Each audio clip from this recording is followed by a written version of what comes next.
Alright fellas, what is up? Welcome back. Thank you for tuning in. It is always greatly appreciated. Hope it's going well. Hope you guys are staying safe and keeping it gaming, of course.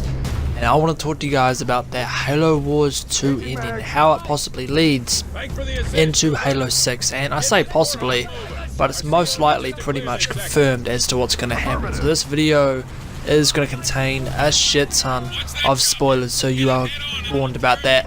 And of course I will leave a link in the description down below to my video I did a couple of days ago, and that actually shows the entire final cutscene for Halo Wars 2. So if you guys haven't seen that, the link will be in the description down below. But let's get straight into that Halo Wars 2 ending, pals. But before I get into that, we have to go back to Halo 5 and talk about how that game ended.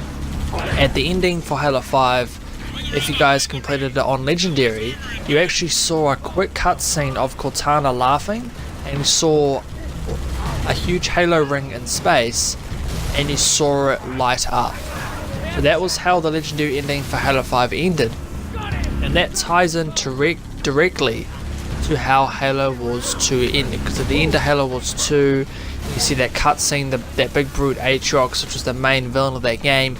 He isn't defeated, he's still alive, he's got his ginormous army, and the ring that he was going after, because Halo Wars 2 is actually set on the Ark from Halo 3, it's the same location, and the Ark is where the Forerunners created the Halo rings. Like, that's where the Halo rings are made, is the Ark. So this big brute Aatrox, he was after one of the rings, and that's what the Spirit of Fire had to do. They had to stop him before he did that and destroyed humanity. So they did achieve that. But one of the characters from Halo Wars 2, Professor Anders, as she was on the ring, she got teleported away on the ring. So the Spirit of Fire is still where it was in Halo Wars 2 at the Ark, but Professor Anders and the ring have teleported somewhere else. And at the very end of Halo Wars 2 at the cutscene, you see Professor Anders go out onto the Halo ring, and there's a Guardian there. A Guardian from Halo 5, it's there, it starts doing its weird siren things, and that's how the game ends. So if you guys are still wondering as to how these two endings tie up, the theory is going around that the ring from the end of Halo 5 that Cortana wants to use, obviously because she's laughing and she's lighting it up, is the ring from Halo Wars 2. So this has huge implications to what's going to happen in Halo 6, and the main thing being is that brute Aatrox, who has already been confirmed as to be a big villain in the Halo universe going forward, he's going to still be after that ring with his ginormous army. The Covenant are most likely going to be after that ring as well. Obviously Blue Team and Fire Team Osiris will be going there to stop Cortana. You've got the Spirit of Fire, that ship from Halo Wars, that will go and rescue Professor Anders because she's still on the ring, so she obviously needs help.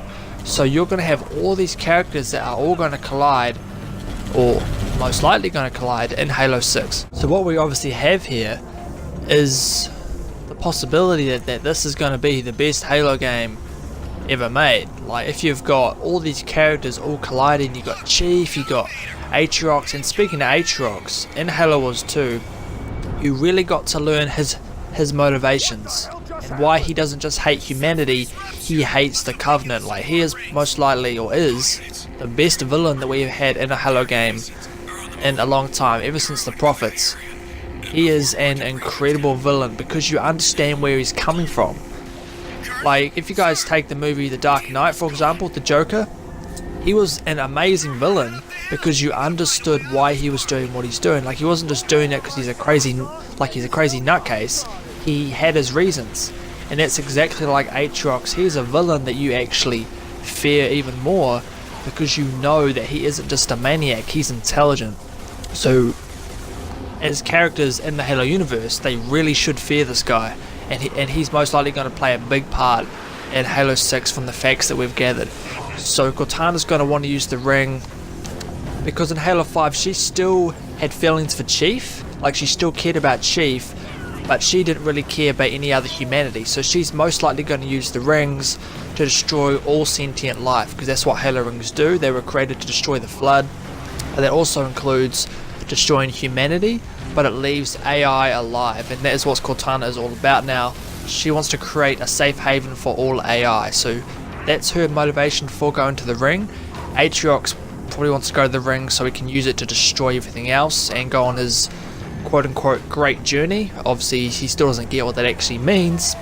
As Halo fans, we know that he's going to die if he does activate the ring, and obviously Chief, Fire Team Osiris, Blue Team, they're all going to meet up in this big huge conflict that's going to go down on this ring. Now this isn't confirmed that this is going to happen, but all the facts are pointing towards this, especially that 343 have said that Halo Wars 2 will tie into what's going to happen in future Halo games, obviously Halo 6. So as a fan base, we can look at these facts and kind of put them all together and think, yes, this is where this game's heading to. And fellas, it is going to be amazing. I cannot wait if this is all true, which it most likely is going to be. Maybe a few facts here and there might not happen, but the majority of it probably will. So be sure to comment down below if you guys agree. If you don't, be sure to like me on Facebook and follow me on Twitter. The link's down below for that. Stay safe, stay tuned, and I will see you fellas on the next one. Yeah. Woo! Yeah.